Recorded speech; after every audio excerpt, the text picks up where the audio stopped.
Today on CityCast Pittsburgh, we've been getting out of town this week for rest and rejuvenation, and for a lot of us, that means an ice-cold brewski.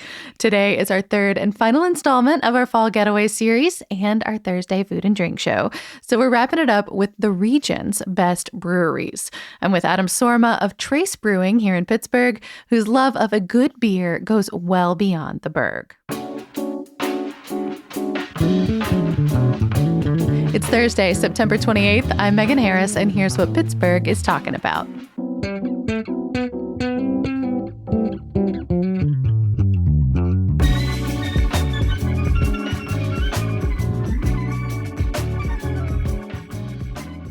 Adam Sorma, welcome to CityCast Pittsburgh. Hey, how's it going, Megan? Good. We're going to get really nerdy. We're going to get a little fancy. But first, I want to know, what is your most embarrassing beer preference? Lower brow, the better. Oh, man. I feel like, a lot of people in my hometown, like back home in Ohio, I love that they just love to slug Busch Light, and they call it home team. So they don't even refer to it by its name. I love to get down with like a Budweiser Heavy or a Miller High Life. Those are all in my wheelhouse, but I love that people call Busch Light home team. I've never heard that before. I like that. I know this week here at CityCast has been kind of all about getting out of town. What to you makes for a good booze-focused vacation? Like, what are your essentials when you know that drinking is on tap?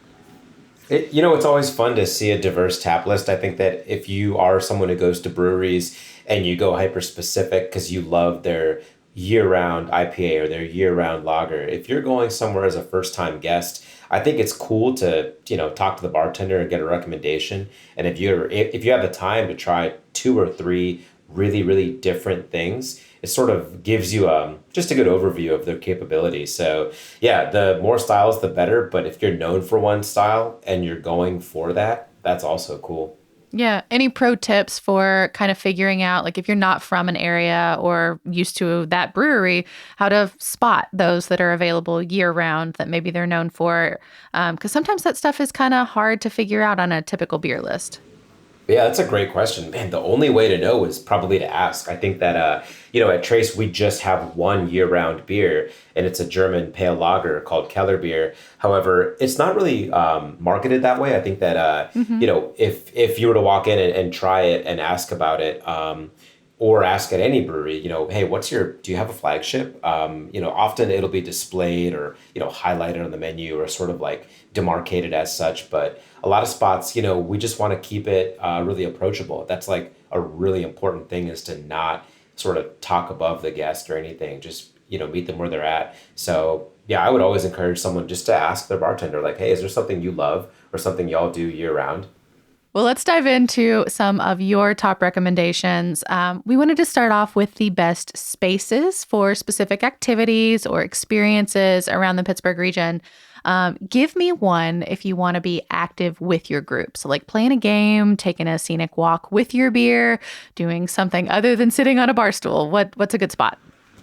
Yeah, happy to. Yeah, this is a great question. I think that, and I'm kind of approaching it both like regionally and more local. So if you go north from the city of Pittsburgh into Butler County, roughly, I would say about 45 minutes to an hour outside the city proper, there's this gorgeous spot called Cobble House at the Falls. Cobble House is a brewery located in Coriopolis, but their ownership opened a second location, and it's at a waterfall. It is like stunning. If you have children, if you have a dog, if you have family, you order up top at their bar, and you walk down a set of steps and around to the back of the building, and it drops down an elevation, and you're literally sitting in front of a waterfall. A couple of the folks on our staff have been, I've been. It's gorgeous. It's definitely like the kind of hallmark thing about it. I would also recommend Big Rail. Big Rail Brewing is also up north in Butler County, and they got a huge like stage setup for outdoor music. The way that it's set up is it's actually in the woods. So you're drinking beer right amongst several trees and furniture, and they'll have like a food truck or two. It's an experience for sure. And I know that's a little outside the city, but if you're more in the city, I would just say go to Roundabout. The Roundabout Brewery pop-up like garden on the Ohio River is it's ending. This is the very last season for it. So depending on when your listeners get this episode, if they're able to visit before it gets too cold, this is the final year for that pop up. I think they should be out there by the river for a couple more weekends now. So, what about if you absolutely don't feel like being active? A place where maybe you can watch someone else do something, a good brewery, even maybe with like good sports packages on their TVs and multiple televisions too. I feel like that's pivotal if you're in a sports watching mood. So, like about a month ago, I went to Ohio, and if you go all the way into Northwest Ohio, Port Clinton, Sandusky area, there's a brewery called Twin Oast, Oast. It is stunning. Like literally had to like take a few photos and send them to my staff. It's an oast is a large conical structure where you could like hang up hops to dry and things like that. Okay. And Twin Oast is on this farm and it's just humongous. Like we're talking like several acres, multiple points of sale, multiple kitchens, multiple seating areas. People get married there. There's multiple stages. There's a sunflower garden. It was so stunning. I was only there for like one beer because I was on the way to Put-in-Bay for a guy's trip. But man, I've been reading about it and seeing photos of it online, and definitely like one of those destinations where I think it's like the thing to do in town, but not a whole lot around it. But Twin Oast over in Northwest Ohio, it blew me away. Any hard cider destinations that you would recommend? Yeah, totally. There's one that jumps to mind immediately. It's about exactly a 1 hour drive from Pittsburgh. It's in Youngstown, Ohio. It's called Dope, Dope. Dope is run by Hannah Ferguson. It's the only Black woman-owned cidery I've ever been to. Definitely the only one in Ohio. Her cider's awesome. She just had her 1 year anniversary in August. She's got it's a new business. It's actually funny because it's attached to a brewery. She came from beer and then migrated over to cider and wine. And I've tried her stuff at festivals. She comes to Pittsburgh a lot. She's been to Trace several times. I felt like it was time to go pay her a visit. So I drove out there in August and, at her 1 year anniversary, she had a ton of stuff on. And I would tell everyone, definitely go support her and check out what she's doing because it's pretty special. What about a wild card pick? Any reason that you think that it should get the CityCast seal of approval? Yeah, that would definitely, I'm just speaking for Adam, but I love Stick City. Every time I have a friend visit from out of town. In Mars, Pennsylvania.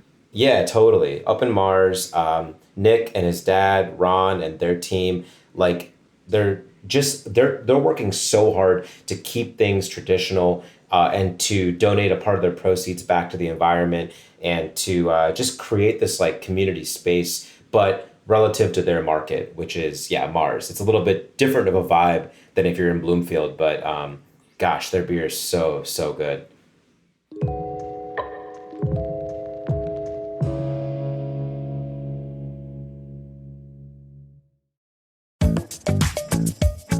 The Pittsburgh Citywide Task Force on Employee Ownership was created to help businesses in the Pittsburgh region thrive and grow by bringing the message of employee ownership and its benefits to 30,000 businesses in the area. The task force was formed in conjunction with the Pennsylvania Center for Employee Ownership, the Pittsburgh City Council, Heinz Endowments, Chatham University, and the University of Pittsburgh. Employee ownership is a business model and form of succession planning that benefits owners, workers, companies, and communities alike. Interested in learning more? The task force will be holding in-person informational sessions around the Pittsburgh region.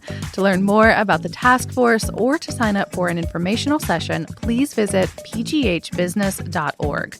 That's pghbusiness.org.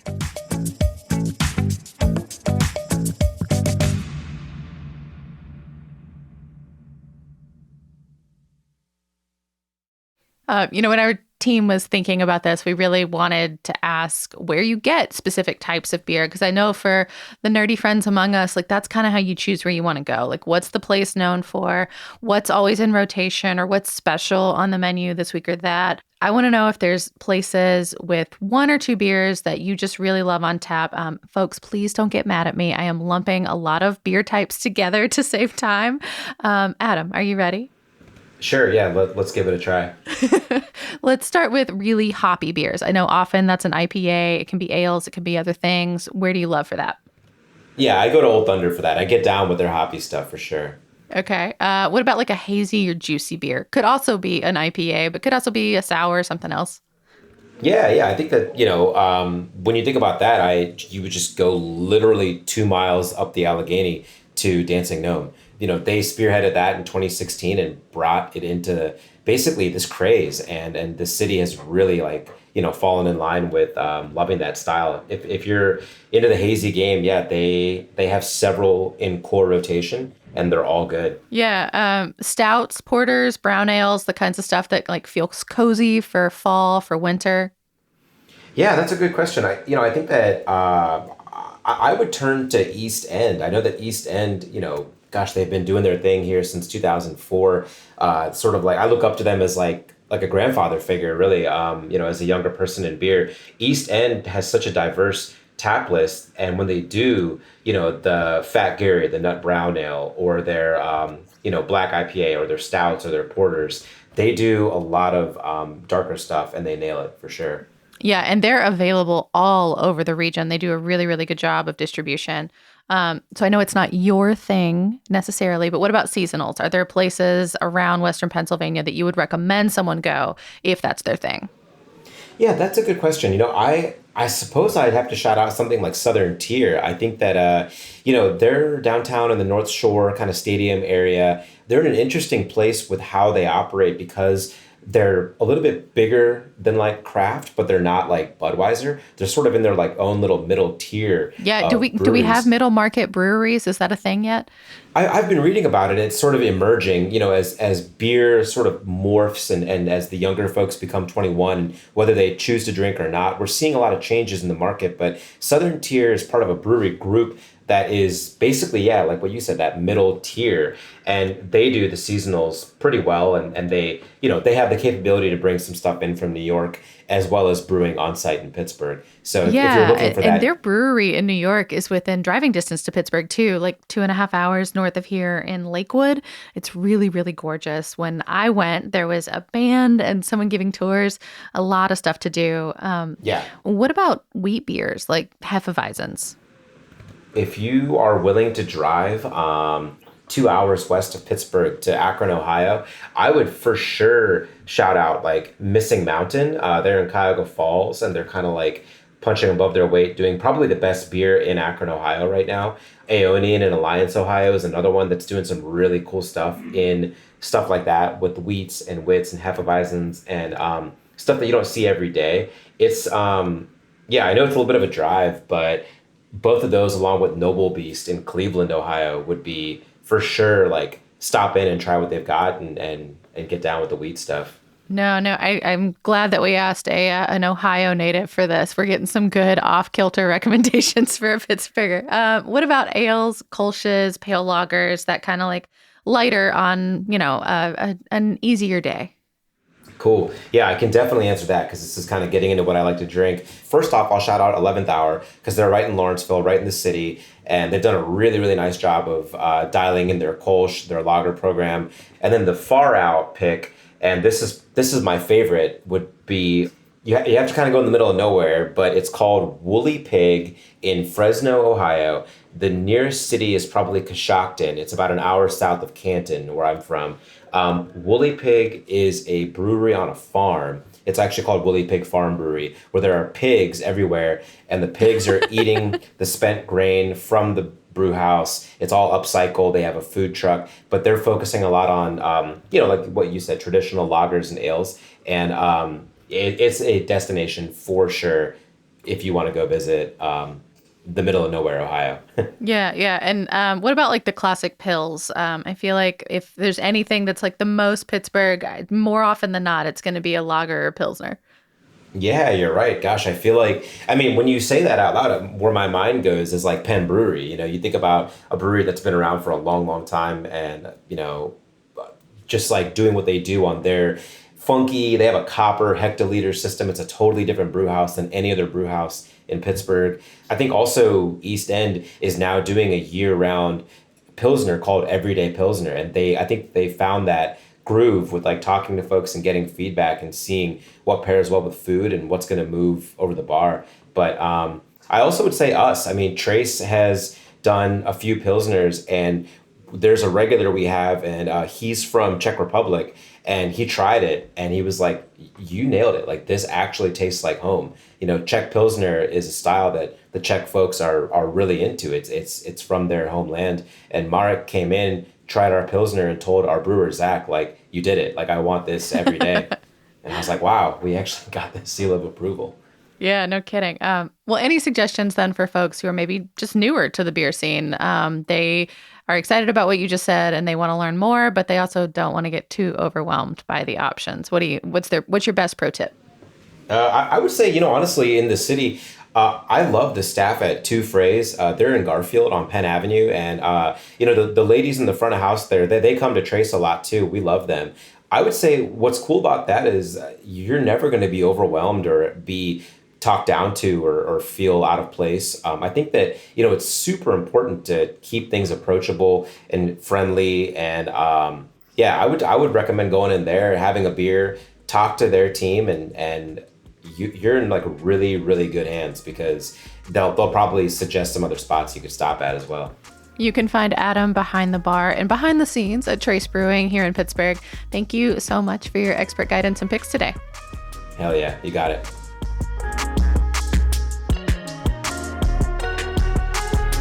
That's all for today here on CityCast Pittsburgh. If you missed any of our recommendations this week, please check out our new website. It's pittsburgh.citycast.fm. You'll find all this week's podcasts and a bunch of fun features, photos, bonus goodies, all available via our Hey Pittsburgh newsletter and on that website. That's pittsburgh.citycast.fm. We'll be back tomorrow morning with more news from around the city. Talk to you again soon.